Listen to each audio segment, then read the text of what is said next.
Hello दोस्तों, जैसे कि मैं आपको पता ही होगा कि prolapsed intervertebral disc short form PIVD, इसके बारे में बहुत सुना होगा। जैसे कि आम भाषा में हम कह देते हैं कि हमारी डिस्क बल्ज हो गई है, डिस्क निकल गई है, डिस्क दब गई है। तो इसका मीनिंग है क्या, और स्टूडेंट्स जो हैं उनको बहुत दिक्कतें आती हैं कि इजी लैंग्वेज में इसे समझा जाए। उसी के लिए मैंने ये वीडियो बनाई है जिसमें कि जैसे कि प्रोलैप्स्ड इंटरवर्टिब्रल डिस्क, इसका मतलब क्या होता है कि जो दो वर्टिब्रास होते हैं हमारे L4, L5 या हमारे C3, C4, C4, C5, इन डिस्क में क्या होता है, सर्वाइकल या लंबर, ज़्यादातर जो हमारे मोर प्रोन होते हैं यही डिस्क होते हैं जो कि प्रोलैप्स में जाते हैं, मतलब कि डिस्क दबने के चांसेस ज़्यादा होते हैं। ये क्यों दबते हैं, क्या रीज़न है, ये सब कुछ मैं आपको क्लियर करने वाली हूँ इस वीडियो में। ये तो जो वर्टिब्रास होते हैं हमारे, इसके बीच में साइड से कुछ नर्व रूट्स निकलती हैं। तो हमारा प्रोलैप्स्ड इंटरवर्टिब्रल डिस्क होता क्या है कि जैसे दो वर्टिब्रा हैं हमारे, तो आप देख सकते हैं कि इसके बीच में एक डिस्क प्रेजेंट होती है। डिस्क में होता क्या क्या है, जो बाहर की साइड में, मतलब बाहर का जो रिंग है उसमें क्या होता है, एक एनुलस फाइब्रोसिस होता है, और इसके अंदर एक जेल लाइक मटेरियल होता है जिसे हम न्यूक्लियस पल्पोसस कहते हैं।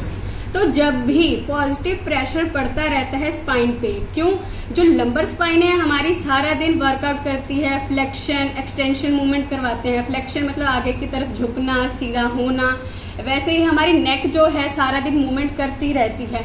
तो इसमें क्या होता है, ये हमेशा पॉजिटिव प्रेशर के अंडर में रहते हैं हमारे लंबर स्पाइन और सर्वाइकल स्पाइन।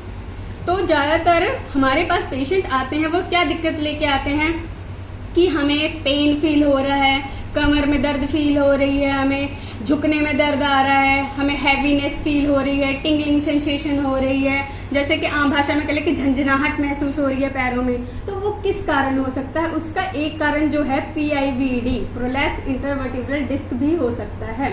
तो हम इसको कैसे पहचान सकते हैं, बहुत सारे केसेस में तो MRI, एक्सरे, CT स्कैन जो है रूल आउट करके आपको डायग्नोस बना के दे देते हैं कि हाँ इस लेवल पे आपका डिस्क जो है प्रोलैप्स हो चुका है। लेकिन ये जो होता है एक टाइम के लिए नहीं होता है कि एक ही टाइम में आपके डिस्क पे प्रेशर पड़ा और आपकी डिस्क जो है दब गई। इसका एक पैटर्न होता है, जैसे कि ये स्टेज 4 में जाता है, ग्रेड 1, ग्रेड 2, ग्रेड 3, ग्रेड 4। जो ग्रेड 1 से लेके मतलब स्टार्ट जो होता है, फर्स्ट स्टेज क्या आती है कि डिस्क जो है फ्रेगमेंट में टूटना स्टार्ट हो जाती है। हमारे जो एंडलेस फाइब्रोसिस मैंने बताया, इसके अंदर एक जेल लाइक जो मटेरियल होता है वो फ्रेगमेंट्स में टूट जाता है।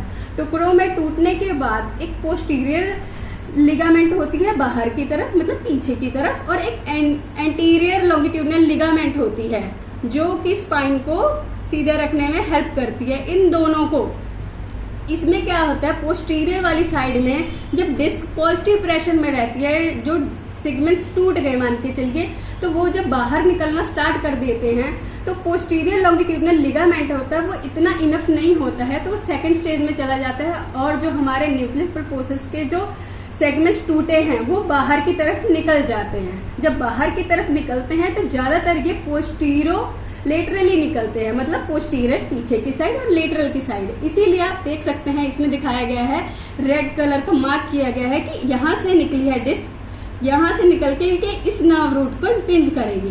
तो जिस साइड की भी डिस्क हमारी प्रोलैप्स होगी उस साइड का नर्व रूट अफेक्ट होगा। ये बाइलेटरल भी हो सकती है, यूनिलेटरल भी हो सकती है। अगर दोनों साइड की दब गई तो दोनों साइड में आपके पेन आएगा, दोनों साइड के पैरों में पेन जा सकता है, रेडिएट कर सकता है।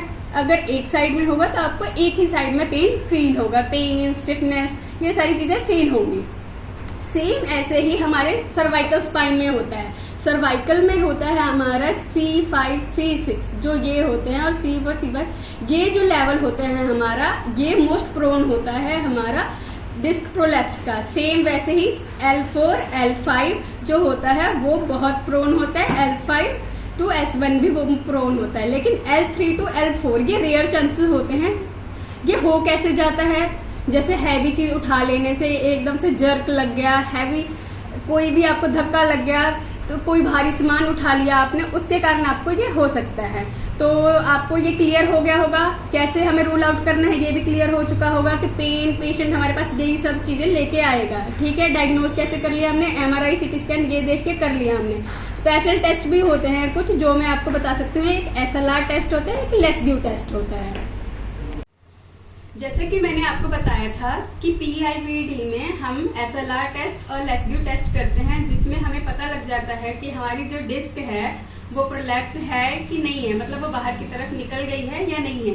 उसके लिए जैसे पहला टेस्ट है SLR टेस्ट, उसमें क्या होता है कि हम पेशेंट का पैर जो है ऊपर की तरफ उठाते हैं 35 डिग्री से 40 डिग्री एंगल तक।